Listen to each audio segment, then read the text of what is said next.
اور اللہ فرماتا ہے کہ میرے بندو تم زمین بھر گناہ کر کے میرے پاس آؤ، میں تمہارے سارے گناہ معاف کر دوں گا، تم سچی توبہ کرو میں تمہارے گناہ معاف کر دوں گا۔ ارے وہ ڈیلیٹ کر دیتا ہے گناہوں کو، دنیا میں کوئی ڈیلیٹ نہیں کرتا۔ آج کسی کو ہماری بات بری لگ جائے، ہم 100 بار معافی مانگ لیں، مگر پھر بھی وہ دل میں رکھتا ہے یار تم نے ایک بار ایسا کیا تھا، تم نے میرے ساتھ یہ ظلم کیا تھا۔ ارے بھائی معافی مانگ چکا ہوں، لیکن لوگ دل سے نکالتے نہیں ہیں۔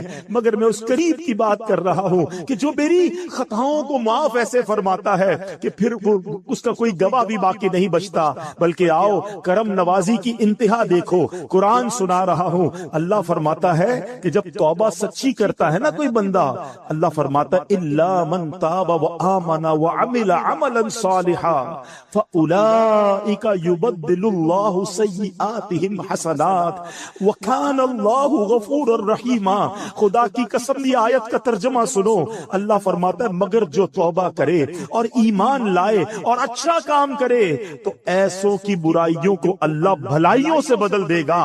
اللہ کریم قرآن مجید میں فرماتا ہے، دیکھیں کچھ لوگ شیطان ہے نا، جب بہت سارے گناہ ہو جاتے ہیں نا، اب شیطان مردود تو نہیں چاہتا ہم توبہ کریں، وہ کہتا ہے یار تیری توبہ کیسے قبول ہوگی، اتنی نمازیں قضا ہو گئی، اتنے حرام کام کر لیے، اتنے برے کام کر لیے۔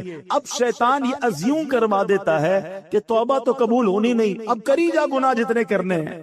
یہ شیطان کا بہت بڑا وار ہے۔ دیکھو اللہ قرآن میں کیا فرماتا ہے، اللہ فرماتا ہے تم فرماؤ اے میرے وہ بندو جنہوں نے اپنی جانوں پر زیادتی کی، اللہ کی رحمت سے نا امید نہ ہو، کبھی بھی اللہ کی رحمت سے نا امید نہ ہو۔ لا تقنطوا من رحمت اللہ، بے شک اللہ سب گناہ بخش دیتا ہے، بے شک وہی بخشنے والا مہربان ہے۔ تو اب سمجھیے گا اس بات کو کہ رب کریم ایک لمحے میں چاہے تو ساری زندگی کے گناہ بخش دیتا ہے۔ دنیا میں کوئی جرم معاف نہیں کرتا۔ آپ اور میں اگر ہماری کوئی ایک بار بات نہ مانے، ہم کہتے ہیں چلو معاف کیا، دوبارہ نہ مانے چلو آئندہ مت کرنا، تیسری بار ایسا کرے بندہ کہتا ہے اس کی تو عادت ہی ٹھیک نہیں ہے، موبائل اس کے بند کر دیے جاتے ہیں، نمبر بلاک کر دیا جاتا ہے، رشتہ داری دوستی ختم، کہ یہ بار بار میں کہتا ہوں میری بات نہیں مانتا۔ مگر میرے مالک کی شان دیکھو، بندہ ساری زندگی نافرمانی کرے اور ایک بار سچی توبہ کر لے، اللہ سارے گناہ معاف فرما دیتا ہے۔ اور سنو، صرف معاف نہیں فرماتا بلکہ جو اعمال لکھنے والے فرشتے ہیں نا، اللہ ان کو بھی بھلا دیتا ہے، تاکہ قیامت کے دن جب بندہ اللہ کی بارگاہ میں جائے گا تو اس کا کوئی گواہ نہیں ہوگا۔ ذرا حدیث پاک سنیے گا، میرے آقا فرماتے، مسلم شریف کی حدیث مبارک میں ہے کہ بے شک اللہ پاک رات کے وقت اپنا دست قدرت پھیلا دیتا ہے تاکہ دن میں گناہ کرنے والوں کی توبہ قبول فرمائے، اور دن میں اپنا دست قدرت پھیلا دیتا ہے تاکہ رات کے وقت گناہ کرنے والوں کی توبہ قبول فرمائے، یہاں تک کہ سورج مغرب سے طلوع ہو۔ یاد رکھیے، جب قیامت کے پہلے سورج جو ہے مغرب سے طلوع ہوگا، اس سے پہلے توبہ کا دروازہ کھلا ہوا، اس کے بعد توبہ نہیں ہو سکے گی۔ یعنی ہم جب تک زندہ ہیں، اگر ایسا وقت تو امید نہیں آئے گا ہماری زندگی میں، قیامت تو وی فیل کہ ابھی بہت ساری نشانیاں باقی ہیں، اس کا مطلب یہ ہوا کہ ساری دنیا والے توبہ کر سکتے ہیں اس وقت تک کہ جب تک سورج جو ہے مغرب سے طلوع نہ ہو۔ تو ہمیں توبہ کرتے رہنا چاہیے۔ آگے چلیے، پیارے آقا مدینے والے مصطفیٰ صلی اللہ تعالی وسلم فرماتے ہیں، اے میرے بندوں، تم رات دن گناہوں میں بسر کرتے ہو اور میں گناہوں کو بخشتا رہتا ہوں، پس تم مجھ سے بخشش طلب کرتے رہو، میں تمہیں بخشتا رہوں گا۔ بڑی پیاری حدیث ہے، اللہ کے حبیب فرماتے ہیں، جس کا مضمون ہے اللہ کی 100 رحمتیں ہیں۔ ذرا توجہ سے سنیے گا، توجہ ذرا پلیز یہاں رکھیے گا۔ اللہ کی 100 رحمتیں ہیں، اللہ نے فقط ایک رحمت دنیا میں اتاری ہے، اور اس ایک رحمت سے ماں اپنے بچے سے پیار کر رہی ہے، باپ اپنے بچوں سے پیار کر رہا ہے، جانور اپنے بچوں سے پیار کر رہے ہیں۔ آپ دیکھیں جانور جان دے دے گا اپنے بچے کے لیے۔ یہ رحمت کہاں سے آئی؟ فرمایا یہ وہ ایک رحمت ہے جو اللہ نے دنیا میں اتاری ہے، جس کی وجہ سے لوگ ایک دوسرے پر مہربانیاں کرتے ہیں۔ وہ 99 رحمتیں رب نے اپنے پاس رکھی ہیں، جو قیامت کے دن وہ ایک رحمت سے ملا کر 100 رحمتیں قیامت کے دن اپنے بندوں پر نچھاور فرمائے گا، اپنے بندوں کی مغفرت فرمائے گا، اور ان پر احسان احسانات فرمائے گا. ایسا رحیم ہے میرا مولا, ایسا کریم ہے ہمارا پروردگار. دیکھو دنیا میں اگر کسی کا کسی تھانے میں کسی جگہ کوئی قصور ہو جائے تو وہ لکھا جاتا ہے, چلو جناب معافی تلافی ہو گئی یا سزا بھگت لی یا ضمانت ہو گئی, مگر ریکارڈ پر وہ جرم باقی رہتا ہے. اس کی پولیس رپورٹ جب بھی بنائیں گے وہ جو کرمنل ریکارڈ تھا وہ ضرور آئے گا. مجھے ایک واقعہ یاد آیا, ایک بار میں ساؤتھ افریقہ گیا. مجھے ایک اسلامی بھائیوں نے بتایا کہ جناب ایک بزنس مین ہے, بیچارہ کئی سال سے کوشش کر رہا ہے, ساؤتھ افریقہ میں اس کا پولیس کریکٹر سرٹیفکیٹ نہیں بن رہا. میں نے کہا یار یہ تو بہت بڑا آدمی ہے, کیوں نہیں بن رہا؟ کہ ایک اس سے غلطی ہو گئی تھی. اب سنیے گا غلطی کیا ہوئی. کہتا وہ ایک بار جنرل اسٹور میں گیا اور کولڈ ڈرنک وغیرہ یا کچھ سامان خریدا. سڈنلی اس کو کال آئی کہ اس کی والدہ آئی سی یو میں ہے, کوئی ایمرجنسی ہو گیا, ہاسپٹل لے کے گئے گھر والے. اس بیچارے کو سمجھ ہی کچھ نہیں آئی, سامان ہاتھ میں تھا اور وہ دوڑتا ہوا جنرل اسٹور سے باہر نکل گیا. جیسے ہی باہر نکلا تو آپ کو پتا ہے انٹرنیشنلی بلکہ اب تو پاکستان میں بھی ہو گیا, وہ اسٹور کے دروازے بلنک کرنے لگے کیونکہ اس نے پیمنٹ نہیں کی تھی. تو وہاں سے گارڈ نے اس کو پکڑ لیا, کہا کہ آپ چوری کر کے جا رہے ہیں. کہتا بھائی چوری نہیں کر رہا, میری ماں ہاسپٹل میں, مجھے کال آئی اس لیے دوڑا ہوں. کہا نہیں واپس اندر آئیے. وہ اندر گیا, اس کے خلاف پرچہ کٹا اور اس نے کہا جتنا فائن لینا ہے جلدی فائن لو, مجھے جانے دو. اب چند ہزار روپے کا فائن تھا, وہ فائن اس نے پے کیا, وہ بندہ ہاسپٹل پہنچ گیا.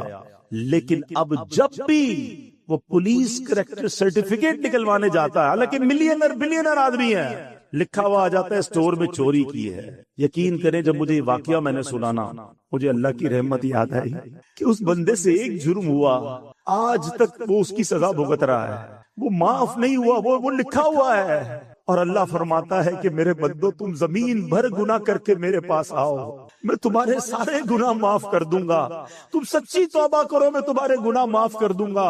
ارے وہ ڈیلیٹ کر دیتا ہے گناہوں کو, دنیا میں کوئی ڈیلیٹ نہیں کرتا. آج کسی کو ہماری بات بری لگ جائے, ہم 100 بار معافی مانگ لیں, مگر پھر بھی وہ دل میں رکھتا ہے یار تم نے ایک بار ایسا کیا تھا, تم نے میرے ساتھ یہ ظلم کیا تھا. ارے بھائی معافی مانگ چکا ہوں, لیکن لوگ دل سے نکالتے نہیں ہیں. مگر میں اس قریب کی بات کر رہا ہوں کہ جو میری خطاؤں کو معاف ایسے فرماتا ہے کہ پھر اس کا کوئی گواہ بھی باقی نہیں بچتا. بلکہ آؤ کرم نوازی کی انتہا دیکھو, قرآن سنا رہا ہوں, اللہ فرماتا ہے کہ جب توبہ سچی کرتا ہے نا کوئی بندہ, اللہ فرماتا ہے الا من تاب وآمن وعمل عملا صالحا فاولئک یبدل اللہ سیئاتہم حسنات وکان اللہ غفورا رحیما. خدا کی قسم یہ آیت کا ترجمہ سنو, اللہ فرماتا ہے مگر جو توبہ کرے اور ایمان لائے اور اچھا کام کرے تو ایسوں کی برائیوں کو اللہ بھلائیوں سے بدل دے گا. اللہ بخشنے والا مہربان ہے, یعنی صرف گناہ معاف نہیں فرمائے گا, اللہ گناہوں کو نیکیوں سے بدل دیتا ہے. Only there are two conditions کہ توبہ کر لے اور اب اچھے کام کرے, اب برے کاموں کی طرف نہ جائے. سنو قیامت کا دن ہوگا, نبی پاک ایک حدیث صحابہ کو سنا رہے ہیں کہ گناہگار شخص, اللہ کی رحمت کی باتیں چل رہی تھی, رحمت کا شرح ہے نا, میں چاہتا ہوں آج رحمت الہی کی ہی باتیں کریں تاکہ اللہ سے محبت میں اضافہ ہو, اللہ کی محبت ہمارے دلوں میں کاش گھر کر جائے. پیارے آقا صحابہ کو ایک واقعہ سنا رہے ہیں, فرماتے ہیں حدیث کا خلاصہ ہے کہ ایک بندہ اللہ کی بارگاہ میں حاضر ہوا, اللہ فرمائے گا تو نے یہ گناہ کیے ہیں, اپنے گناہ بتا کون کون سے گناہ کیے ہیں.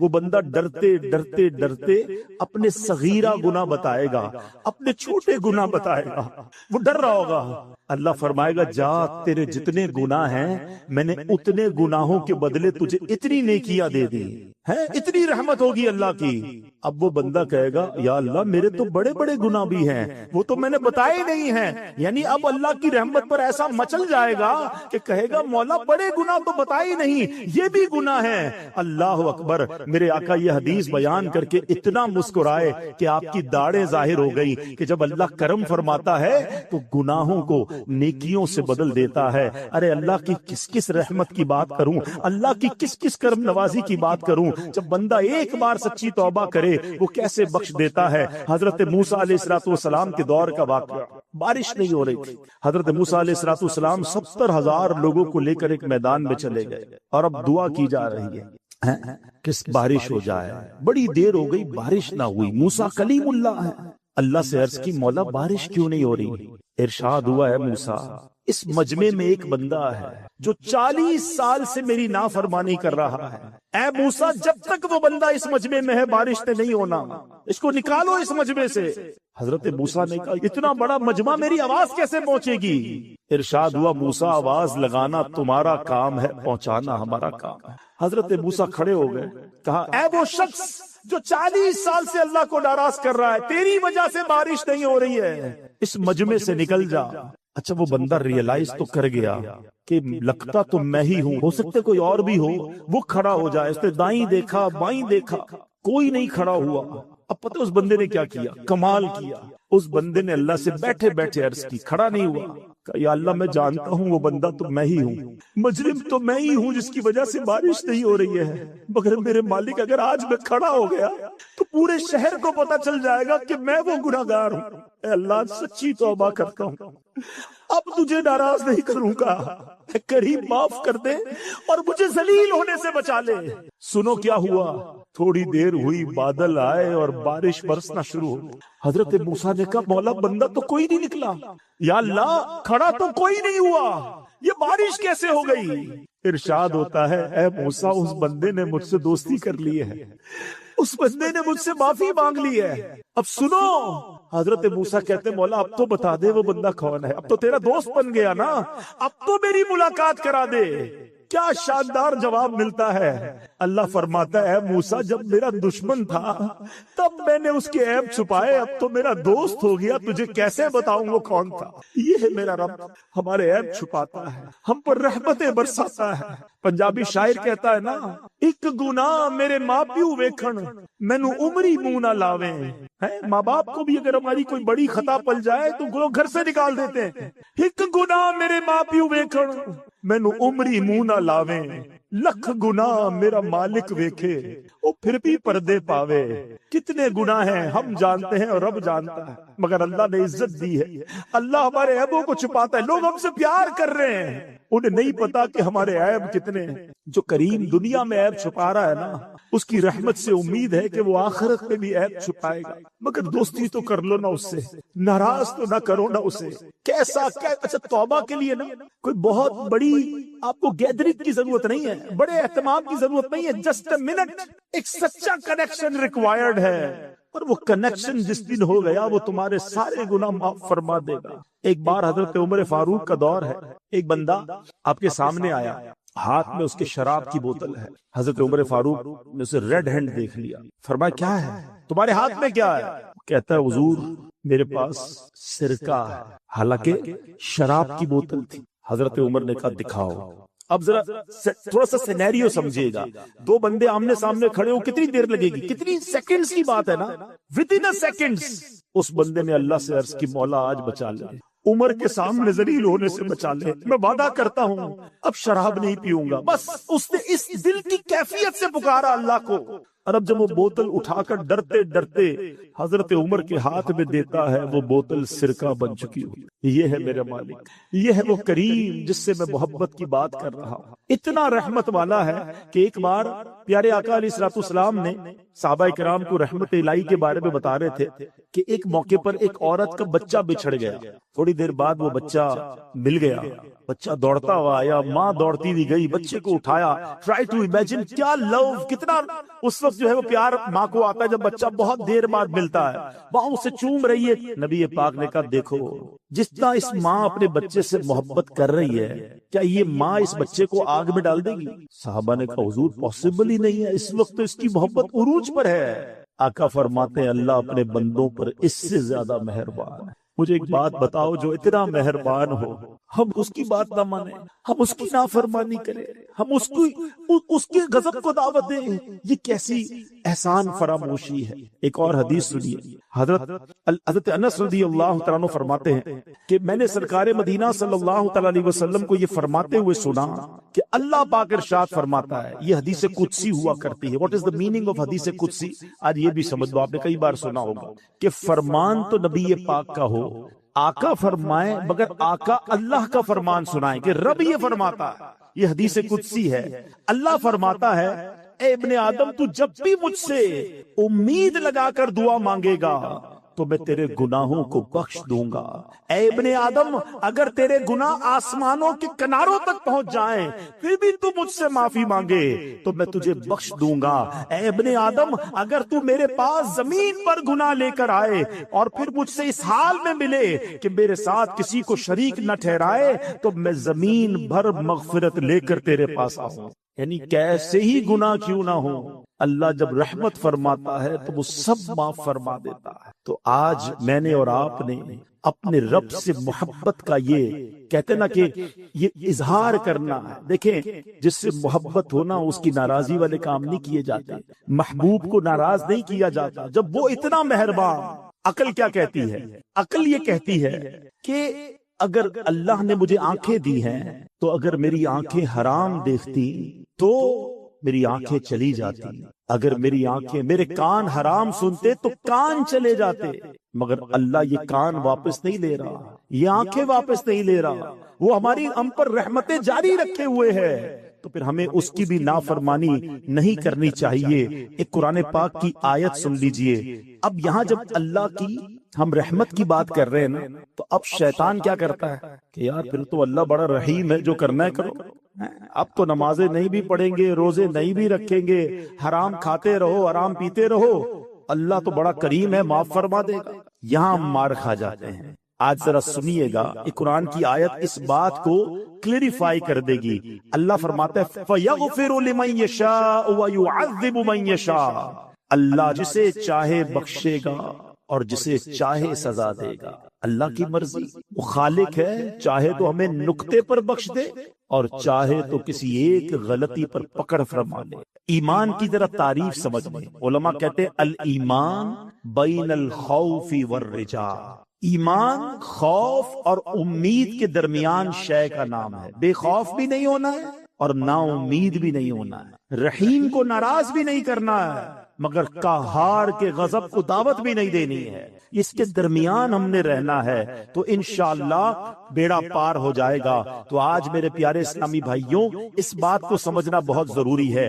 اب ذرا ایک بات سمجھیے گا، اللہ کریم نے تین کے اندر تین باتیں پوشیدہ رکھی ہیں۔ یہ ذرا بڑی کمال کی حدیث ہے، خلیفہ اعلیٰ حضرت فقیہ اعظم ابو یوسف محمد شریف محدث کوٹلے بھی نقل فرماتے ہیں، یہ ان کا قول ہے۔ اللہ پاک نے تین چیزوں کو پوشیدہ رکھا ہے، اپنی رضا کو اپنی اطاعت میں، اپنی ناراضی کو گناہوں میں، اور اپنے اولیاء کو اپنے بندوں میں۔ اس سے کیا سیکھنے کو ملا کہ کوئی بھی چھوٹی نیکی چھوٹی سمجھ کر چھوڑ نہ دیں، کیا پتہ یہی میری مغفرت کا ذریعہ بن جائے۔ حدیثوں میں یہ مضمون ملتا ہے کہ پیاسے کتے کو پانی پلانے والے کی مغفرت ہو گئی ہے، کسی نے درخت راستے سے ہٹا دیا یا کوئی چیز ہٹا دی کہ راستہ کھلا ہو جائے، اللہ نے اس لیے مغفرت فرما دی۔ تو ہر نیکی آگے بڑھ کے کرنی چاہیے۔ اور سیکنڈلی، بندہ کہتا ہے نا چھوٹا ہی گناہ کر لو یار، کیا پتہ یہی گناہ ہماری پکڑ کا سبب بن جائے۔ یہ بھی روایتوں میں مضمون ملا کہ بندے نے کسی کا تمکا اٹھا لیا، اس کے لیے پکڑ کر دی گئی، تو وہ نقطہ نواز ہے۔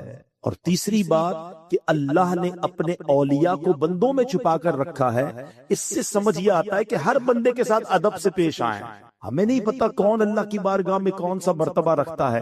احادیث میں یہ مضمون ملتا ہے کہ کچھ پرا گندہ بال والے ایسے ہیں جن کو کوئی اپنی دعوت میں نہ بلائے، مگر وہ اگر اللہ کی بارگاہ میں قسم اٹھا لیں، اللہ وہ قسم پوری فرماتا ہے۔ تو پتا چلا کہ ہمیں نہیں معلوم کہ کون بندہ اللہ کی بارگاہ میں کیا مرتبہ رکھتا ہے، تو کسی کا دل نہ دکھائیں، کسی کو تکلیف نہ پہنچائیں، سب سے عزت سے پیش آئیں۔ تو بہرحال میرے پیارے اسلامی بھائیوں، آج اللہ کی رحمت کی بات ہوئی ہے نا، تو یہ نیت کر لو کہ انشاءاللہ اللہ کے غضب کو دعوت نہیں دیں گے اور اس کے فرما بردار بندے رہیں گے۔ آخری بات کر لیتا ہوں، سوچنے کا ایک طریقہ یہ ہے کہ یار گناہ کروں گا تو جہنم کا عذاب ملے گا، قبر میں کیڑے پڑ جائیں گے، ڈر لگتا ہے۔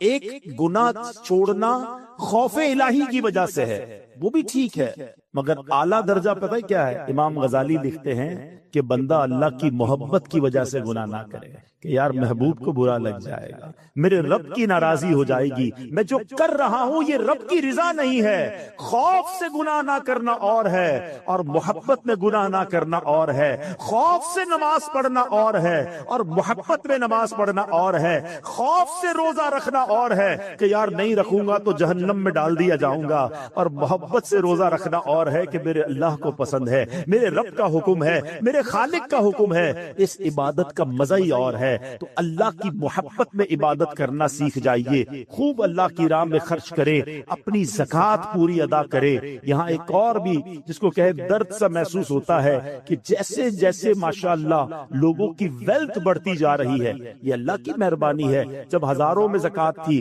لاکھوں میں زکوٰۃ تھی، لوگ مزے سے دے رہے تھے، مگر جب اب کروڑوں میں زکوٰۃ آئی ہے تو اصل امتحان شروع اب ہوا ہے کہ جناب اب تو پراپرٹی کے ریٹ اتنے بڑھ گئے، گولڈ کے ریٹ بڑھ گئے، لوگوں کی جناب ویلتھ بڑھ گئی۔ اب جب کیلکولیٹر چلا رہے ہیں، او ہو 5 کروڑ روپے زکوٰۃ، 10 کروڑ روپے زکوٰۃ، اللہ کے بندے تجھے 10 کروڑ کی زکوٰۃ بری لگ رہی ہے، اللہ نے 4 ارب دیے ہیں تبھی 10 کروڑ زکوٰۃ بنی ہے نا، شکر ادا کر اور اپنی پوری زکوٰۃ ادا کرے۔ کبھی بھی ایسے اپنی زکوٰۃ کو بوجھ نہ سمجھیں۔ میں تو بار بار ایک دعا کرتا ہوں، اگر آپ کو اچھی لگتی ہے تو آپ بھی آمین کہہ دو کہ اللہ وہ مال نہ دینا کہ جس کی زکوٰۃ دل پر بھاری لگے، اے اللہ مال وہ دینا کہ خوش دلی کے ساتھ زکوٰۃ ادا کروں، اور زکوٰۃ ادا جب بھی کرے نا، چاہے زکوٰۃ ادا کرے چاہے خیرات دیں، سچ بات یہ ہے کہ سجدہ شکر بھی ادا کرے کہ اللہ تیری مہربانی، تو نے دینے والا بنایا، تو نے مانگنے والا نہیں بنایا، میری تو کوئی اوقات نہیں۔ کبھی سوچا آپ نے آپ کے آفس میں، آپ کے گھر پر آپ سے رابطہ کوئی شخص کرتا ہے کہ جناب بچہ بیمار ہے، علاج کے پیسے نہیں، کچھ زکوٰۃ دے دیں، بہن کی شادی ہے، جہیز کے پیسے نہیں، زکوٰۃ دے دیں، عید کے دن آ رہے ہیں، بچوں کے لیے کپڑے نہیں ہیں، زکوٰۃ دے دیں، اور آپ اسے 5-10 ہزار 25-50 ہزار دیتے ہیں۔ کبھی سوچا آپ نے آج اس کا فون آیا ہے، میں بھی تو اس کی جگہ ہو سکتا تھا، میں بھی تو کسی کو کہتا کہ میرے بچے بیمار ہیں، زکوٰۃ چاہیے، میرے بچوں کی شادی کرنی ہے، پیسے نہیں ہیں، میں نے کیا ایسی نیکی کی ہے، میں نے کون سا اتنا بڑا کمال کر لیا ہے کہ اللہ نے مجھے دینے والا بنایا، اسے مانگنے والا بنایا۔ خدا کی قسم یہ فقط رب کی مہربانی ہے جو اللہ نے مجھ پر اور آپ پر یہ احسان کیا ہے۔ تو آلویز جب بھی کوئی نیکی کریں، چاہے صدقہ کریں، خیرات کریں، چاہے آپ نماز پڑھ رہے ہیں، یہ نہ سمجھو میں نے کچھ کیا ہے، یہ صرف اللہ کی مہربانی ہے۔ ولا حول ولا قوت الا باللہ العلی العظیم۔ اللہ کا شکر ادا کر کے یہ کام کیا کرو، اللہ تمہیں اور عطا فرمائے گا۔ اور اپنی زکوٰۃ صدقات سب سے پہلے اپنے غریب رشتہ داروں کو دیں۔ ہاں یہاں ایک غلطی لوگ کر جاتے ہیں، یقیناً صدقہ اور خیرات اپنے غریب رشتہ داروں کو دینے کا زیادہ ثواب ہے، لیکن اس میں ثواب جب ملے گا جب وہ زکوٰۃ کے مستحق بھی ہوں، تو زکوٰۃ کے مستحق رشتہ دار ڈھونڈیں، ان کو دیں، آپ کو ثواب زیادہ ملے گا۔ اپنے قریب رفقا، آپ کے جاننے والوں میں اگر کوئی علیم ہو، اللہ تعالیٰ مجھے اور آپ کو اپنے ناموں کا اور اپنا ذکر کرنے کی توفیق عطا فرمائے۔ بہت ساری احادیث، بہت سارے فضائل درود پاک کے لیے واقعات ہمیں ملتے ہیں، اور جس سے ہمارا ایمان بھی تازہ ہوتا ہے، اور یہ اندازہ بھی ہوتا ہے یہ کیسا شاندار وظیفہ ہے جو کب کب کہاں کہاں اور کیسے کیسے ہمیں کام آتا ہے۔ سبحان اللہ، ایسے ایسے واقعات ہیں کہ ایمان تازہ ہو جاتا ہے۔ ایک بار سرکار دو عالم صلی اللہ علیہ وسلم کا شانہ اقدس میں بی بی عائشہ صدیقہ رضی اللہ تعالی عنہا فرماتی ہیں کہ رات کا پہر تھا اور میں کچھ کپڑے وغیرہ سی رہی تھی، اور پھر چراغ گل ہو گیا اور میرے ہاتھ سے سوئی بھی گر گئی۔ اب آپ مجھے ذرا بتائیے کہ اس روشنی میں بھی سوئی گر جائے تو ڈھونڈنا آسان نہیں ہے، اگر چراغ ہی گل ہو جائے، اندھیرا ہو جائے تو پھر تو تقریباً ناممکن ہو جاتا ہے۔ فرماتی میں سوئی تلاش کر رہی تھی کہ اتنے میں میرے آقا مدینے والے مصطفیٰ صلی اللہ تعالی علیہ وسلم اپنا نور برساتا چہرہ دے کر میرے کمرے میں تشریف لے آئے۔ میرے آقا تو کیا کمرے میں تشریف لائے، چہرہ مبارک سے اتنا نور نکلا کہ میرا پورا کمرہ ہی بقعے نور بن گیا۔ پورا کمرہ جگمگ کرنے لگا، اتنی روشنی ہو گئی کہ میں نے اس نور کی روشنی میں اپنی سوئی کو تلاش کر لیا۔ یہ بڑی کمال کی بات ہے، ذرا سمجھیے گا۔ کسی کا چہرہ روشن ہونا، کسی کا چہرہ اچھا ہونا، لوگ کہتے ہیں چہرے پہ بڑا نور ہے، بڑا برائٹ چہرہ ہے، یہ الگ بات ہے، مگر چہرے سے نور اتنا نکلنا کہ اندھیرا کمرہ ہی روشن ہو جائے، اس نور کا عالم کیسا ہوگا۔ اور یہ تو احادیث سے ثابت ہے۔ اگر ہم یہ پڑھتے ہیں نعت کے نور والا آیا ہے، نور لے کر آیا ہے سارے عالم میں، یہ دیکھو کیسا نور چھایا، تو یہ تو احادیث سے نبی پاک کو لوگوں نے دیکھ کر بتایا۔ اتنا نور کہ کہتی میں نے سوئی تلاش کر، تو آپ فرماتی پھر میں نے نبی پاک سے عرض کیا حضور آپ کتنے حسین، آپ کا چہرہ کتنا روشن ہے۔ سرکار دو عالم علیہ الصلوۃ والسلام نے ارشاد فرمایا، آپ فرماتے بدبخت ہے وہ شخص جو قیامت کے دن میرا یہ چہرہ بھی نہیں دیکھ سکتا۔ عرض کیا حضور کون بدبخت ہے؟ فرمایا بخیل ہے، بخیل کہتے کنجوس، فرمایا کنجوس ہے وہ شخص۔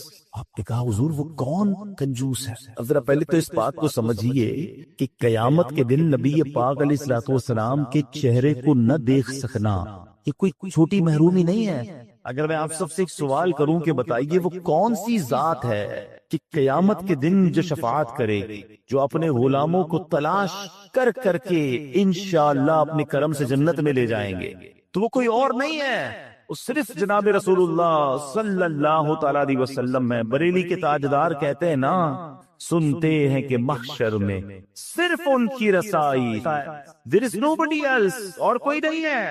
سنتے ہیں کہ محشر میں صرف ان کی رسائی ہے، گر ان کی رسائی ہے لو جب تو بنائی ہے۔ تو اب جو نبی پاک کا دیدار ہی نہیں کر سکے گا، شفاعت کس سے لے گا؟ دامن میں کس کے چھپے گا؟ یہ چھوٹی محرومی نہیں، یہ بڑا پرابلم ہے۔ تو آپ عرض کرتی حضور وہ کون بخیل ہوگا، وہ کون کنجوس ہوگا؟ سرکار دو عالم صلی اللہ تعالی علیہ وسلم نے فرمایا وہ شخص جس کے سامنے میرا ذکر ہو اور وہ مجھ پر درود نہ پڑے۔ اب آپ غور کیجیے، نبی پاک پر صلی اللہ تعالی علیہ وسلم پر ہم کتنا درود پڑھتے ہیں۔ اچھا اب اس میں علماء نے ایک بڑی آسانی ہمارے لیے کر دی۔ ہم کسی محفل میں جاتے ہیں، اجتماع میں جاتے ہیں، جہاں بار بار سرکار دو عالم صلی اللہ تعالی علیہ وآلہ وسلم کا نام نامی دیا جاتا ہے، ہو سکتا ہے کبھی ہم بھی درود پاک پڑھنے سے رہ جاتے ہوں۔ تو علماء نے فرمایا کہ روزانہ اپنی روٹین میں، اپنی دن بھر میں کوئی ایسا عدد متعین کر لے، فکس کر لے کہ روزانہ میں نے 100 بار، 200 بار، 313 بار، اللہ جتنی توفیق دے، میں نے درود پاک پڑھنے، اور درود پاک پڑھ لے۔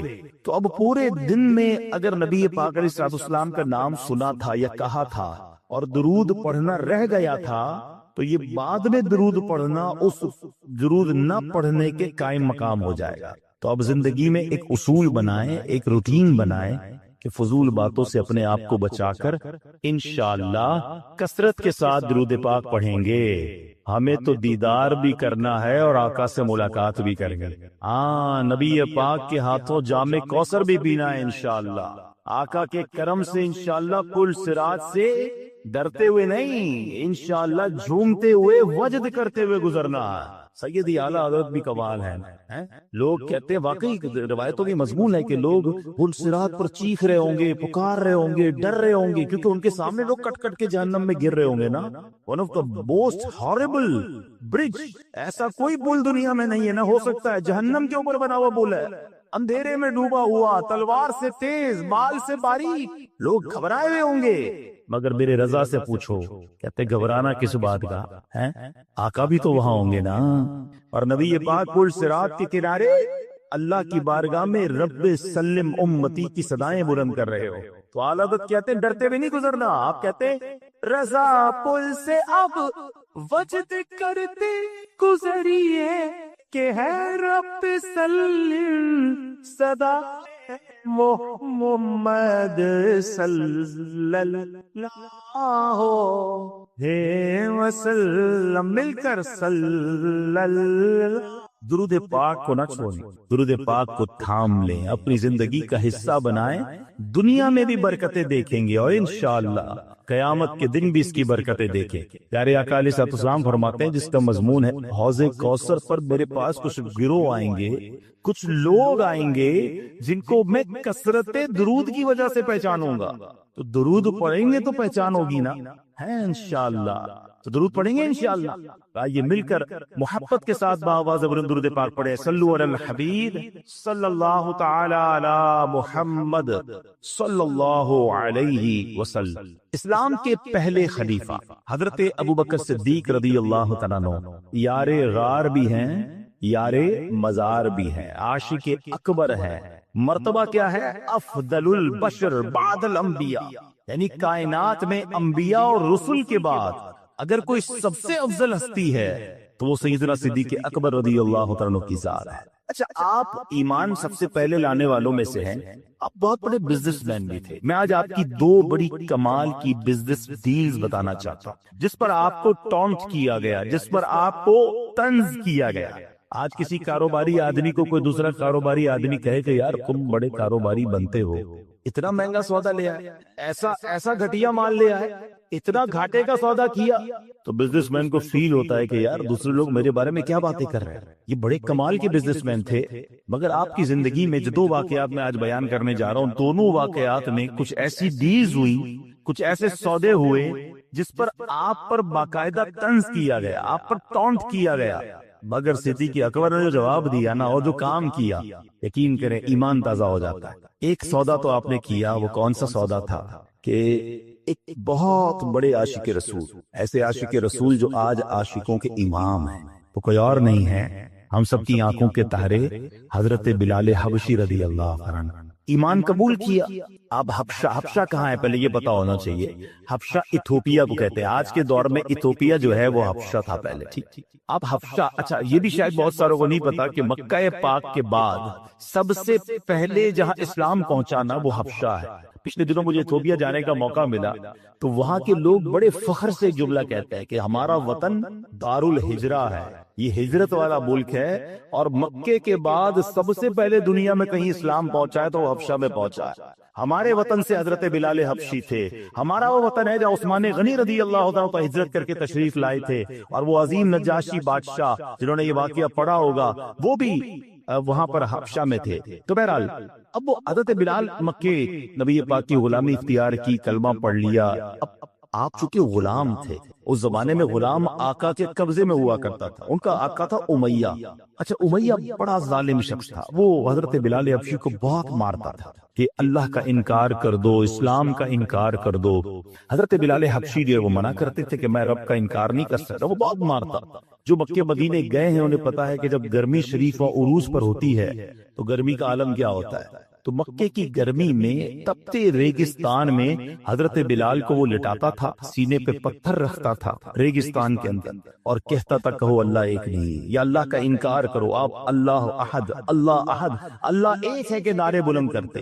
اب پیارے آقا جب ایک دو بار وہاں سے گزرے، دیکھا کہ حضرت بلال پر بڑا ظلم ہو رہا ہے، آپ کی آنکھیں بھیگ آئیں ہیں. آپ کو بڑا افسوس ہوا. بڑی محبت کرتے تھے حضرت بلال سے، مگر وہ ظالم آقا تھا اس کا. حضرت ابوبکر صدیق رضی اللہ عنہ جب یہ دیکھا کہ نبی پاک بلال سے محبت بڑی کرتے ہیں اور یہ بندہ جو ہے قبضے میں ہے امیہ کے اور وہ اس کے آقا ہیں، تو آپ پہنچ گئے اس کے آقا کے پاس، امیہ کے پاس. جا کر کہا اے امیہ، اس حبشی غلام کو مجھے دے دو، کتنے میں دو گے؟ تو اب میں آپ کو مثال کے ذریعے سمجھاتا ہوں ہمارے آج کل کے دور سے. مثال کے طور پہ اس زمانے میں مارکیٹ ریٹ 5,000 روپے تھا. اس زمانے کی کرنسی درہم و دینار تھی. میں سمجھانے کے لیے کہہ رہا ہوں 5,000 ریٹ تھا. اس نے کہا میں 10,000 میں دوں گا. آپ نے کہا مجھے ڈیل منظور ہے، مجھے 10,000 میں دے دو. کہتا نہیں اب 15,000 میں دوں گا. کب مجھے 15,000 میں منظور ہے. کہا 20,000 میں دوں گا. مثال دے رہا ہوں میں. آپ نے کہا مجھے 20,000 میں منظور ہے. وہ پیسے بڑھاتا گیا. حضرت ابوبکر صدیق اوکے کرتے گئے. آخر کار ایک اماؤنٹ طے ہو گئی. امیہ نے پیسے لیے، حضرت بلال حضرت ابوبکر کے حوالے کیے. پھر امیہ پتہ کیا کہتا ہے؟ اے ابوبکر، تمہارے تو کاروبار کے بڑے چرچے ہیں، تمہاری عقل کے بڑے چرچے ہیں. میں نے سنا ہے تم بڑی اچھی ڈیل کرتے ہو، بڑے اچھے کاروباری آدمی ہو. یہ حبشی غلام کو اتنا مہنگا خرید لیا، تمہیں کاروبار نہیں آتا؟ یہ کیسی ڈیل کی ہے؟ ہائے ہائے ہائے. حضرت ابوبکر صدیق نے جو تاریخی جملہ ارشاد فرمایا، آپ فرماتے امیہ تمہیں کیا معلوم بلال کی قیمت کیا ہے؟ تم اس سے زیادہ مانگتے، میں اس سے زیادہ تمہیں دیتا. خوشی خوشی حضرت بلال کو لیا، نبی پاک کی بارگاہ میں حاضر ہوئے، کہا حضور بلال حاضر ہے۔ اللہ اکبر، نبی پاک کی خوشی دیدنی تھی۔ آقائے دو جہاں صلی اللہ تعالی علیہ وسلم نے کیا خوبصورت جملے ارشاد فرمائے۔ آپ فرماتے اے ابو بکر، بلال کو آزاد کرنے میں جو رقم خرچ کی ہے اس میں میرے بھی پیسے شامل کر لو۔ اللہ اکبر، حضرت ابو بکر صدیق کی آنکھوں میں آنسو آتے ہیں، کہتے حضور میرا جو کچھ ہے سبھی تو آپ کا ہے، میں نے اگر مال خرچ بھی کیا ہے تو حضور وہ بھی آپ ہی کا ہے۔ اللہ اکبر، سبحان اللہ۔ تو یہ ہے صدیق اکبر، کیسی ڈیل کی ہے، کیسا سودا کیا ہے۔ زمانہ سمجھ رہا ہے مہنگی ڈیل ہے، مگر صدیق اکبر نے نبی پاک کے دل کو راضی کر لیا۔ حضرت بلال حبشی کو آزاد کروانے کا جو صحرا تھا، اللہ اکبر، وہ حضرت صدیق اکبر کے پاس۔ ایک اور واقعہ ہوا، اس پہ بھی صدیق اکبر رضی اللہ عنہ کے ساتھ کچھ مکالمہ کیا کسی غیر مسلم نے۔ ذرا سنیے، تفسیر عزیزی میں ہے، چلتا بن اسید جسے ابو اسد بھی کہتے ہیں، مکہ مکرمہ کا رہنے والا ایک کافر تھا۔ دور جاہلیت میں وہ حضرت ابوبکر صدیق کا ساتھی تھا۔ جب وہ ایمان نہیں لایا تھا اور اسلام کا اعلان نہیں ہوا تھا تو اس زمانے میں حضرت ابوبکر صدیق کا ساتھی بھی تھا۔ حضرت ابوبکر صدیق اسلام قبول کر لیا، آپ نے جیسے ہی پتا چلا آپ تو اولین اسلام قبول کرنے والوں میں سے تھے۔ تو ایک دن اسلام جب آپ نے قبول کر لیا نا، کچھ دنوں بعد وہ آپ سے ملا اور کہتا ہے اے ابوبکر، تم تو سوداگری میں ماہر تھے، تجارت میں ماہر تھے، اپنی عقل مندی کی وجہ سے ہمیشہ نفع کماتے تھے، اب تمہیں کیا ہوا؟ اپنے باپ دادا کا دین چھوڑ کر اسلام قبول کر لیا، اتنا بڑا نقصان اٹھا لیا۔ لات و عزا یہ ان کے بت تھے، لات و عزا کی یعنی اہل مکہ کے جھوٹے خدا جن کی وہ پوجا کرتے تھے، ان کی شفاعت سے تم نا امید ہو گئے۔ معاذ اللہ، کہتے وہ ان کی جو بھی بلیسنگز وہ سمجھتا تھا اس سے تم نا امید ہو گئے۔ ہائے ہائے، اس بے وقوف کلدہ بن اسید کی بات سن کر حضرت ابوبکر صدیق نے پتہ کیا کہا؟ اے کلدہ، جو بندہ حق کو قبول کرے اور اچھے کام بجا لائے، کیا وہ نقصان اٹھانے والوں میں سے ہوتا ہے؟ کیا وہ بھلا نقصان اٹھاتا ہے؟ یعنی میں جس طرح دنیاوی تجارت میں ماہر ہوں نا، اس طرح میں نے آخرت کی تجارت میں بھی شاندار سودا کیا، میں نے اس میں بھی عقل مندی دکھائی ہے، میں نے حق بات کو قبول کیا ہے، گھاٹے میں میں نہیں، گھاٹے میں تم ہو، میں نے تو بڑے نفع والا سودا کیا ہے۔ اب صدیق اکبر اسے سمجھا رہے ہیں۔ اب ذرا صدیق اکبر کا مرتبہ سمجھیے گا، آج آپ کو شاید پہلی بار پتا چلے گا کہ بچے کو قرآن پاک کی جو سورت یاد ہے، اس سورت کے نازل ہونے کا شان نزول کیا تھا۔ صدیق اکبر اسے بتا رہے ہیں گھاٹا تم نے کیا ہے، میں نے نہیں، سودا میں نے کھڑا کیا ہے، نقصان میں تم ہو۔ ارے یہ دو بندوں کی بات ہے، مگر شان صدیق اکبر دیکھیں کہ حضرت صدیق اکبر رضی اللہ تعالیٰ کے اس مبارک جواب کی تائید میں رب نے قرآن کی آیت نہیں، قرآن کی پوری سورت نازل فرما۔ اب وہ سورت کون سی ہے؟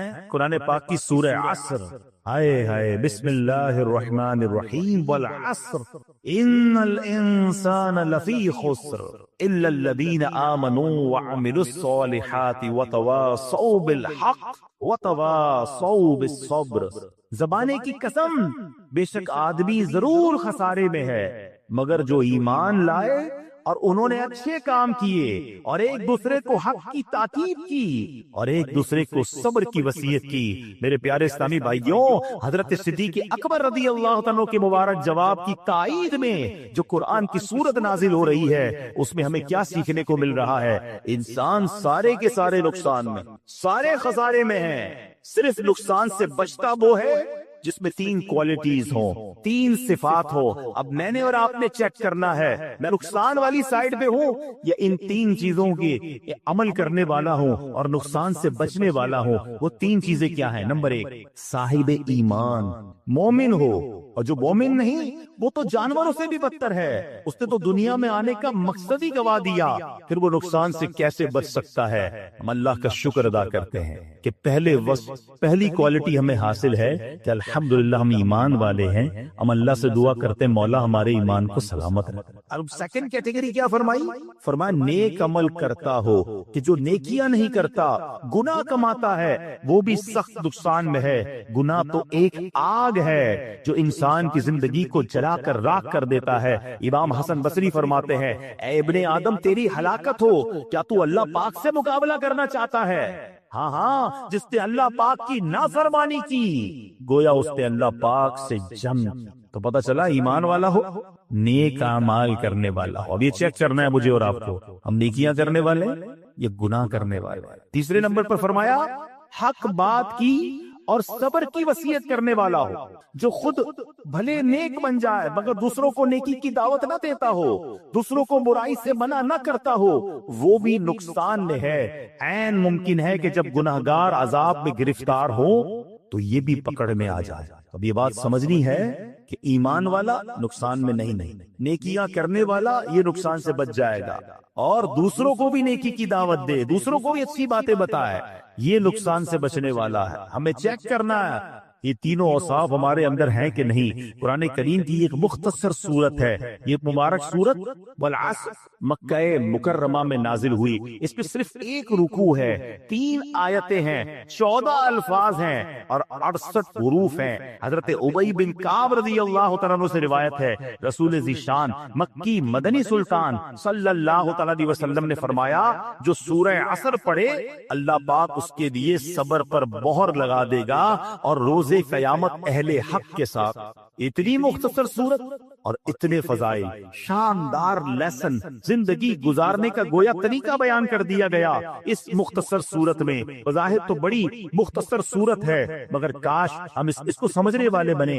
امام محمد بن ادریس شافعی رحمۃ اللہ تعالی علیہ، امام شافعی اس مختصر صورت کے بارے میں کیا فرماتے ہیں کہ آپ فرماتے ہیں اگر لوگ اس ایک صورت میں غور و فکر کریں تو یہی ان کے لیے کافی ہے۔ ایک صورت ہی قرآن کی کافی ہے زندگی گزارنے کے لیے، آپ ہی کا فرمان ہے۔ اگر اللہ پاک سورہ عصر کے علاوہ اور کوئی دلیل نازل نہ فرماتا تب بھی یہی نصیحت دنیا اور آخرت کے لیے کافی ہو جائے۔ اس قدر ڈیپ ہے، اس قدر لیسن ہے۔ افسوس یہ کئی بار پڑھی، کئی بار امام صاحب نے پڑھی، ہم نے سنی، مگر کیا اس کے دل پر اثر کیا؟ انڈرسٹینڈ ہی نہیں کرتے ہیں قرآن، ترجمہ تفسیر سے پڑھتے ہی نہیں، حالانکہ کتنا کمال کا میسج ہے۔ اللہ اکبر۔ اچھا اب ہم یہ کہہ رہے ہیں کہ 14 الفاظ، 3 آیتیں اور اتنا سبق۔ آگے چلیے، سورہ عصر کی اہمیت کا اندازہ یہ لگانا ہوگا کہ اسے یاد رکھنا، بار بار دہراتے رہنا چاہیے۔ طبرانی شریف میں ہے کہ 2 صحابہ کا یہ معمول تھا کہ جب آپس میں ملتے تھے ایک دوسرے کو سورہ عصر سنایا تھا، والعصر ان الانسان لفی خسر، تاکہ یاد رہے کہ نقصان ہے، یہ انسان خسارے میں چلا جائے گا اگر اچھی باتیں نہیں کرے گا، ایمان پر استقامت حاصل نہیں کرے گا۔ اللہ کرے کہ ہم بھی جب دوست ملے آپس میں، کوئی کسی کو قرآن سنائے، کوئی حدیث سنائے، کوئی آخرت کی بات بتائے۔ ہماری تو گیدرنگ کی فضول بات سے شروع ہوتی ہے، غلط باتوں سے سٹارٹ ہوتی ہے، غلط باتوں پر ختم ہوتی ہے۔ ہم 1 گھنٹہ چائے پر بیٹھ جائے، کبھی پوسٹ مارٹم تو کیا کریں اپنی گیدرنگ کا کہ یار 2 گھنٹے دوستوں میں بیٹھا، کھڑا ہوا، کر کے کیا آیا؟ غیبتیں، حسد، بہتان، مذاق، مسخری، کسی کی دل آزاری۔ یعنی ہماری 1-2 گھنٹے کی محفل بھی کتنی فضول باتوں پر مشتمل ہوتی۔ نہ کریں، یہ وقت گزرتا جا رہا ہے۔ سورہ عصر کی ایک اور خوبصورت بات، انشاءاللہ آج اسی سورت کے بارے میں مختلف ڈائمنشن سے، مختلف انداز سے سیکھنے کی کوشش کریں گے۔ سبحان اللہ، سورہ عصر میں جہاں آخرت کے بارے میں یاد دلایا ہے نا، لیکن اگر اسی سورت کو عشق کی نظر سے دیکھو تو اس پہ بھی نبی پاک کی نعت بیان کی گئی ہے۔ آپ کہیں گے ایسے کیسے؟ سبحان اللہ۔ مفسرین قرآن فرماتے ہیں کہ آپ کا جو یہ سورہ عصر میں جو نعت کا پہلو ہے نا، وہ نعت کا پہلو یہ ہے، والعصر کیا ہے؟ زمانے کی قسم۔ عصر عربی میں زمانے کو کہتے ہیں۔ مفسرین کرام کا ایک قول یہ بھی ہے کہ زمانے سے مراد اللہ پاک کے آخری نبی محمد عربی صلی اللہ تعالی علیہ وسلم کا زمانہ مراد ہے، کیونکہ وہ زمانہ سب سے افضل زمانہ تھا۔ ہاں یہ بات طے ہے، ہر زمانہ میرے حضور کا ہے، لیکن جس زمانے میں میرے آقا موجود ہیں، حالانکہ آخرت کی یاد دلائی جا رہی ہے، مگر یہاں بھی رب نے اپنے محبوب کا ذکر فرمایا کہ میرے محبوب کے زمانے کی قسم۔ کون سے زمانے کی بات کی ہے؟ جس میں پیارے آقا علیہ الصلوۃ والسلام تشریف فرما ہے۔ سیدی اعلی حضرت کیا خوبصورت بات فرماتے ہیں، کہتے وہ خدا نے ہے مرتبہ تجھ کو دیا، وہ خدا نے ہے مرتبہ تجھ کو دیا، نہ کسی کو ملے نہ کسی کو ملا، کہ کلام مجید نے کھائی شہا، تیرے شہر و کلام و بقا کی قسم. اللہ اکبر. قرآن جا بجا حبیب پاک علیہ الصلوۃ والسلام کی قسم ارشاد فرماتا ہے. اپنے نبی کا ذکر میرے رب نے قرآن میں جا بجا فرمایا. تو سبحان اللہ. اب ذرا ایک بات یاد رکھیے, سرکار دو عالم علیہ الصلوۃ والسلام خود فرماتے ہیں خیرکم قرنی ثم الذین یلونہم ثم الذین یلونہم, یعنی سب سے بہتر زمانہ میرا ہے, پھر اس کے بعد جو ملے ہوئے ہیں, پھر اس کے بعد جو ملے ہوئے ہیں, یعنی سب سے افضل زمانہ نبی پاک کا اور صحابہ کا زمانہ ہے, پھر تابعین کا زمانہ ہے, پھر تبع تابعین کا زمانہ ہے. یہ جو 3 قرن کہلاتے ہیں, 3 ادوار کہلاتے ہیں, یہ سب سے افضل دور ہوا کرتے تھے. آج لوگ کہتے ہیں آئیڈیل زمانہ کون سا ہے. یہ بات مسلمان کو ماننی بھی ہے اور اس پر یقین رکھنا ہے کہ سب سے افضل اور آئیڈیل اگر کوئی زمانہ تھا تو رسول پاک علیہ الصلوۃ والسلام کا زمانہ تھا. جس وقت خدمت میں ان کی بو بکر و عمر عثمان و علی. سوچو تو صحیح کیسا زمانہ تھا, کیسا دربار تھا. جس وقت تھے خدمت میں ان کی بو بکر و عمر عثمان و علی, اس وقت رسول اکرم کے, اس وقت رسول اکرم کے دربار کے عالم کیا ہوگا. ہر کوئی فدا ہے بن دیکھے دیدار کا. اس سمت علی, اس سمت عمر صدیق, ادھر عثمان ادھر, ان جگمگ جگمگتا میں جگمگ کیا ہوگا. ہر کوئی فدا ہے دیدار کا. اچھا ایک اور تفسیر, والعصر ان الانسان لفی خسر, زمانے کی قسم بے شک آدمی ضرور خسارے میں. امام حسن بصری رحمۃ اللہ تعالی علیہ کا قول ہے کہ یہاں عصر سے مراد وقت عصر ہے. اچھا وقت عصر یہ دن ڈھلنے کا وقت ہوتا ہے, لوگ کام کاج سمیٹتے ہیں, گھر جانے کا ٹائم ہوتا ہے. اللہ اکبر, یعنی زندگی کا وقت تمام ہونے کو ہے. اللہ نے اس وقت کی یاد فرمائی ہے, ہمیں ارشاد فرمایا ہے, کیونکہ جب بندہ سارا دن کام کر کے کچھ کما کر گھر نہ جائے اور بچے کہیں کہ ابو کھانے کو کیا لائے ہو, ہمارے لیے کیا لائے ہیں, اور ہم کہیں کچھ نہیں لائے, تو بندہ جب خالی ہاتھ گھر جاتا ہے نا, شرمندگی کا سامنا ہوتا ہے. تو اللہ اکبر, یہ بتایا جا رہا ہے زندگی کی شام ڈھلنے کو ہے, قیامت قریب آنے والی ہے. اے بندے, جب تم میری بارگاہ میں آؤ گے اور خالی ہاتھ آؤ گے تو پھر قیامت کے دن کیسی شرمندگی اٹھاؤ گے. اپنی قبر میں اگر خالی ہاتھ جاؤ گے تو وہاں کیسے جواب دے سکو گے. تو ہمیں یاد دلایا گیا ہے کہ عصر کے وقت سے گویا یہ اشارہ دیا گیا ہے کہ اپنی آخرت کی دن ڈھلنے سے پہلے تیاری کر لی جائے. اللہ اکبر, سبحان اللہ. ہمارے بزرگان دین جو ہیں کس طرح سبق لیا کرتے تھے. تفسیر کبیر میں ہے, ایک بزرگ فرماتے کہ میں نے سورہ عصر کی جو دوسری آیت ہے نا, والعصر ان الانسان لفی خسر, بے شک انسان خسارے میں ہے, کہتے میں نے اس آیت کو ایک برف بیچنے والے سے سیکھا.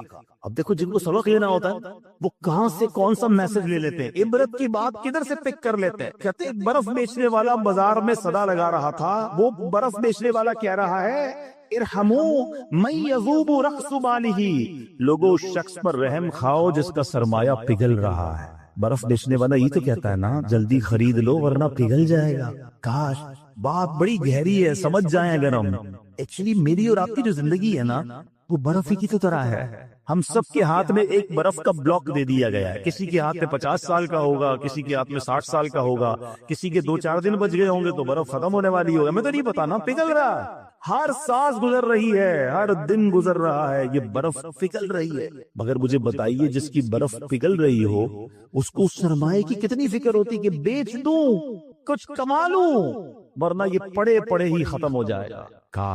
کاش جو میری اور آپ کی سانسیں ہیں نا ہم سمجھ جائیں کہ ہر گزرتے سانس کے ساتھ, ہر گزرتے دن کے ساتھ ہم قبر کے قریب ہوتے جا رہے ہیں, ہم آخرت کے قریب ہوتے جا رہے ہیں. ارے جس کی منزل قریب آ جائے وہ اپنی سواری تیز کرتا ہے, امتحان میں کیا ہوتا ہے؟ اسٹوڈنٹ بیٹھے ہوں گے یا ہم میں سے بہت سارے وہ ہوں گے جنہوں نے اسٹوڈنٹ لائف گزاری ہوگی، جیسے جیسے امتحان کی ڈیٹ قریب آتی ہے ہماری تیاری بڑھتی جاتی ہے، ٹینشن بھی بڑھتی جاتی ہے، بلکہ جس دن صبح امتحان اور رات نیند نہیں آتی کہ صبح امتحان دینا ہے، قبر کا امتحان نہیں دینا، محشر کا امتحان نہیں دینا، اور ہر روز میں اور آپ اس کے قریب ہو رہے ہیں۔ ہو سکتا ہے آج رات یہ امتحان ہو سکتا ہے کل ہو سکتا ہے اگلے ہفتے ہو، کون تیاری کر رہا ہے؟ بلکہ عجیب بات یہ ہے کہ ہر گزرنے والا دن اللہ سے قریب ہونے کی بجائے اکثریت وہ ہے جو اللہ سے دور ہو رہی ہے۔ ہر دن گزر رہا ہے، گناہ بڑھ رہے ہیں، نت نئے حرام کاموں کی طرف قوم جا رہی ہے۔ نہ کریں ایسا، برف پگھل رہی ہے۔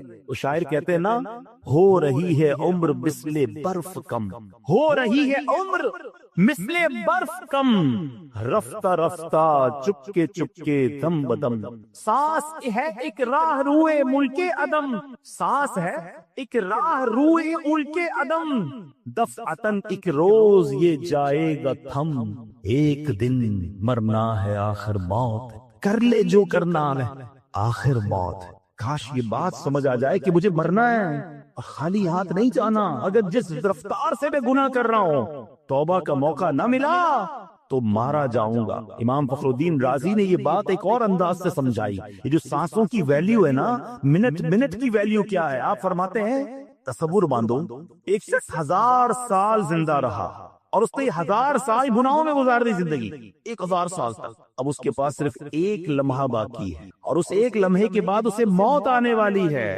اب اگر وہ اس آخری لمحے میں نزا کی کیفیت طاری ہونے سے پہلے توبہ کر لے تو اس توبہ کی برکت سے اس کے 1000 برس کے گناہ معاف ہو سکتے ہیں۔ بات سمجھ آ رہی ہے؟ اس ایک لمحے کی برکت، اس ایک لمحے کی اہمیت کیا ہے کہ 1000 برس کے گناہ ایک طرف، لیکن اگر اس ایک لمحے میں اس نے سچی توبہ کی، اللہ قبول کر لے تو سارے گناہ معاف، اور اس کے بدلے میں کیا ملے گا؟ اللہ تعالیٰ کی رحمتوں کا جو مقام ہے جنت، اس کی ابدی نعمتوں کو حاصل کرنے کا موقع بھی مل جائے۔ اللہ، بات سمجھنا ہوگا کہ اس سے اندازہ یہ لگانا ہے کہ ایک لمحے کی اتنی قیمت ہے۔ اگر بندہ ساری زندگی نیکیوں میں گزار دے تو کیا کچھ نہیں ملے گا اسے۔ اس کے ایک اور انداز سے سمجھتے ہیں کہ ایک ایک سیکنڈ، ایک ایک لمحہ کتنا قیمتی ہے، ہم کتنا کچھ کما سکتے ہیں۔ ذرا مل کے کہیے سبحان اللہ، اب کہیے الحمدللہ، اب کہیے اللہ اکبر۔ میرا خیال ہے 1 منٹ گھڑی آگے نہیں بڑھی، 30 سیکنڈ لگے ہوں گے، 25-30 سیکنڈ۔ ہم سب نے بیٹھے بیٹھے نہ پسینہ بہایا، نہ محنت کی، کچھ بھی نہیں کیا، صرف 30 سیکنڈ میں آپ کو پتا ہے ہم نے کیا کمایا؟ میرے نبی علیہ الصلوۃ والسلام کو سچے وعدے ہیں، احادیث میں مضمون ملتا ہے، جو ایک بار سبحان اللہ کہے اس کے لیے جنت پہ درخت لگا دیا جائے، ایک بار اللہ اکبر کہے جنت پہ درخت، ایک بار الحمدللہ کہے جنت پہ درخت لگا دیا جاتا۔ بیٹھے بیٹھے اتنا آسان، پھر میں نیکیاں نہ کروں، پھر میں ان لمحات کی قدر نہ کروں، پھر میں گھنٹوں دنوں مہینوں گناہوں میں گزاروں، فضول باتوں میں، فلمیں، ڈرامے، گانے، باجے، سوشل میڈیا، دوستوں کا گپ شپ گزرتا جا رہا۔ نہ کریں ایسا۔ روایتوں میں مضمون ملتا ہے کہ مرنے کے بعد نیک بھی پچھتائے گا، گناہگار بھی پچھتائیں گے۔ عرض کی گئی یا رسول اللہ صلی اللہ تعالی علیہ وسلم، گناہگار پچھتائے گا؟ یہ تو بات سمجھ آ رہی ہے، گناہ ہے اس کے، خطائیں ہیں، نیک کیوں پچھتائے؟ ارشاد ہوا نیک اس لیے پچھتائے گا کہ جب اپنے فضول اوقات یاد کرے گا اور اپنی نیکیوں کا جب اجر دیکھے گا نا، کہ نمازوں کا اتنا ثواب، نیکیوں کا اتنا ثواب، کاش میں نے فضول باتیں کی تھی، فضول ٹائم ضائع کیا تھا، وہ بھی نہ کرتا تو اس کا ثواب بھی مجھے مل گیا۔ تو بعد میں پچھتانے سے بہتر نہیں ہے بندہ ابھی نیکیاں کر لے، ابھی اپنے وقت کا فضول استعمال نہ کرے۔ قرآن جگہ جگہ جھنجھوڑ رہا ہے۔ ایک جگہ ارشاد ہوتا ہے یا ایھا الانسان انک کادح الی ربک قدحا فملاقی۔ قرآن کہتا ہے اے انسان، بے شک تو اپنے رب کی طرف دوڑنے والا ہے، پھر اس سے ملنے والا ہے۔ تفسیر نور عرفان میں ہے، یعنی اے انسان تیرا ہر سانس تجھے موت سے اور رب کے ملنے سے قریب کر رہا ہو۔ ہم اپنے سفر کی طرف بڑھ رہے ہیں، اپنی منزل کی طرف بڑھ رہے ہیں، مگر کاش یہ احساس بھی تو بن جائے نا کہ جب اللہ کی بارگاہ میں جانے کا وقت آگے کی طرف جا رہا ہوں تو تیاری بھی ساتھ ساتھ کرتا جاؤں، میں زیادہ نیکیاں کماتا جاؤں۔ حضرت رابعہ بصریہ کا ایک واقعہ سنیے گا، یہ بات اور آپ کو ڈیفائن ہو جائے گی کہ جب ہم ادھر ادھر فضول کام کرتے تو کتنا بڑا لاس کرتے ہیں۔ آپ کامل ولیاء ہیں، بہت بڑا نام ہے، یعنی اولیاء کے مقامات میں بھی آپ کا مقام بڑا اونچا ہے، ایک رات سحری کا وقت خود فرماتی ہے کہ میں تسبیحات پڑھ رہی تھی، اللہ کا ذکر کر رہی تھی، کرتے کرتے میری آنکھ لگ گئی، خواب میں دیکھا کہ ایک ہرا بھرا درخت ہے جو اتنا بڑا اور حسین ہے کہ بیان نہیں کیا جا سکتا، اس پر 3 قسم کے پھل لگے ہوئے ہیں، میں نے دنیا میں ایسے پھل نہیں دیکھے تھے، کچھ پھل سفید تھے، کچھ سرخ تھے، کچھ زرد، اور سب اس درخت میں چاند سورج کی طرح چمک دمک رہے تھے۔ فرماتی مجھے وہ درخت بہت اچھا لگا، میں نے کسی سے پوچھا یہ کس کا ہے؟ تو کہنے والے نے کہا یہ آپ کا ہے، یہ ان تسبیحات کا بدلہ ہے جو آپ ابھی پڑھ رہے ہیں۔ تو آپ فرماتی میں نے درخت کے ارد گرد گھومنے لگی تو دیکھا کہ کچھ سنہرے رنگ کے جو پھل تھے نا وہ زمین پہ پڑے ہوئے، تو میں نے کہا کہ یہ پھل بھی درخت کے ساتھ موجود ہوتے تو کتنا ہی اچھا تھا۔ تو جواب کیا ملا کہ یہ وہی لگے تھے، یہ لگے تو درخت پہ ہی تھے، مگر تسبیح کرتے ہوئے جب آپ سوچنے لگی تھی نا کہ گندا ہوا آٹا خمیرہ ہو گیا یا نہیں، اس وقت یہ پھل گر گئے تھے۔ سمجھ آ رہی ہے بات؟ اللہ کی ولیاں ہیں، تسبیح کر رہی ہیں، مگر تسبیح کرتے کرتے اپنے آٹے کا خیال آ گیا ہے، ذہن کہیں اور چلا گیا، اللہ کی جو توجہ اللہ کی طرف جو تھی، یہ جو ذکر کی طرف توجہ تھی، وہ دھیان کہیں چلا گیا۔ تو فرماتی ہیں کہ وہ تھوڑی دیر کے لیے توجہ گئی تو وہ جو پھل تھے نا وہ نیچے گر گئے۔ میرا اور آپ کا تو دھیان ہی کہیں اور ہوتا ہے، اول تو عبادت کرنی نہیں ہے، اول تو نیکیاں کرنے کی طرف نہیں آتے، اور اگر آ بھی جائیں تو نماز میں خیال کہیں اور ہے، دعا میں خیال کہیں اور ہے، مسجد میں آئے تو دل باہر لگا ہوا ہے، بس جلدی گھڑی دیکھ کر نکلوں یار، یہ اجتماع ختم کب ہوگا، یہ بیان ختم کب ہوگا، یہ امام صاحب دعا کب کریں گے، اتنی لمبی نماز سلام ہی نہیں پھیر رہے۔ آپ سوچیے ہم دنیا میں کیوں آئے ہیں؟ ہم اللہ کے بندے، ہمیں عبادت کے لیے بنایا گیا ہے، اور ہم کس کام میں لگ گئے ہیں؟ اور یہ تمام چیزوں کا جو اجر ہے نا، کہیں ایسا نہ ہو کہ قیامت کے دن کہا جائے کہ دگی نمازوں کا تمہارا اجر تھا مگر توجہ نہ تھی، اخلاص نہ تھا، یہ سب پھل نیچے گر گئے۔ تم نے صدقے تو دیے، تم نے خیرات تو کی، تمہیں اتنا پہاڑ سے اتنا ثواب ملنا تھا، مگر اس خیرات اور اس صدقے میں تمہاری نیت اللہ کی رضا نہیں بلکہ واہ کی نیت تھی، لوگوں کو دکھانا تھا، یہ پہاڑ جتنی نیکیاں تمہاری ڈیلیٹ کر دی گئی۔ کتنی حسرت ہو۔ رمضان کے روزے رکھے تھے تم نے، گرمیوں میں بھی رکھے، سردیوں میں بھی رکھے، یہ تمہیں پہاڑ جتنی نیکیاں ملنے والی تھی، مگر ان روزوں میں تم نے گناہ بھی ساتھ، ان روزوں میں اللہ کی نافرمانیاں بھی تھیں۔ کدھر جائیں؟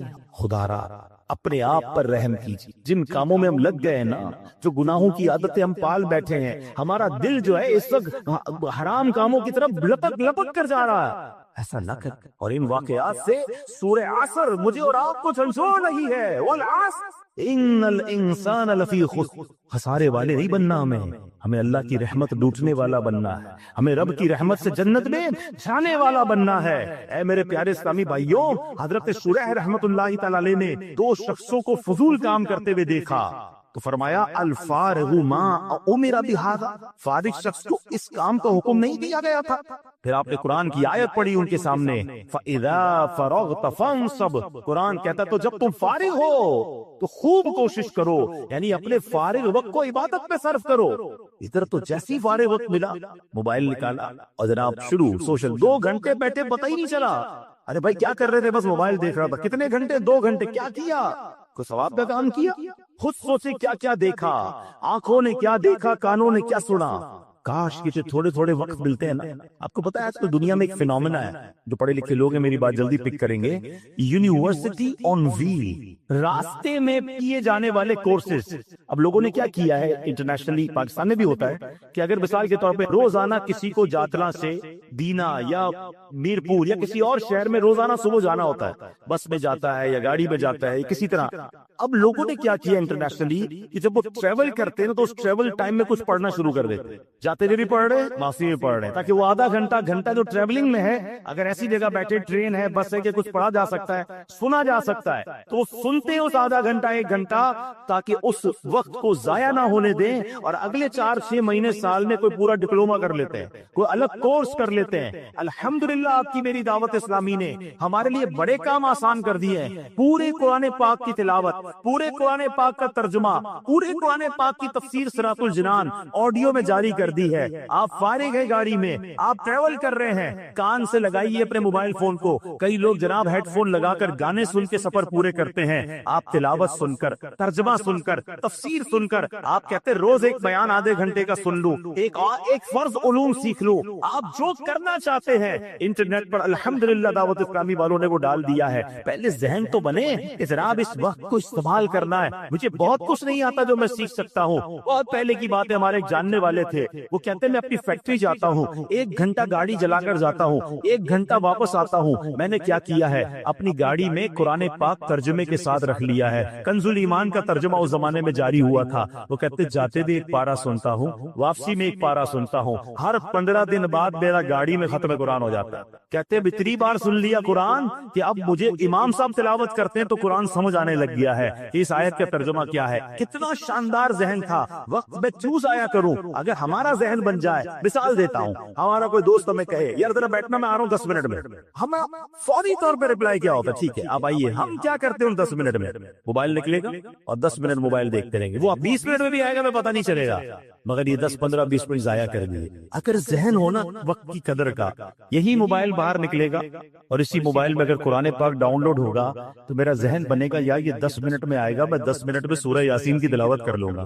ہے اور سورہ یاسین کی فضیلت کیا ہے, جو ایک بار سورہ یاسین پڑھے اسے 10 قرآن پاک کا ثواب ملتا. یار یہ 12 منٹ تک کہہ کر گئے ہیں, مجھے 12 منٹ انتظار کرنا ہے, میں 112 بار درود پاک پڑھ سکتا ہوں. تسبیح نکلے گی جیب سے, 112 بار درود پاک ہو جائیں گے.